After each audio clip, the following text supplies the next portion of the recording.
In this video, I'm going to show you how to delete listing on Airbnb. So I'm currently signed into my account.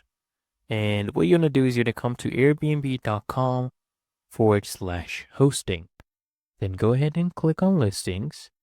And then you'll see your various different listings right here. So for example, if you want to go ahead and delete this one, you just need to first click on it. Okay. And once this loads up, you see these three basically setting icons right here, these three lines with dots. You want to go ahead and click on this. And under edit preferences, you're going to scroll all the way down and you'll see this option right here that says remove listing, where you'll be able to permanently remove your listing. So you can click on that. Then you can let them know why you changed your mind about hosting here.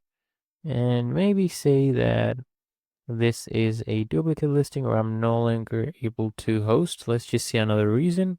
Go ahead and press on next, and then you can click on yes remove, and please note this will be permanent. Okay, and once I do this, you see I do not have any listings, and it's really that easy and simple.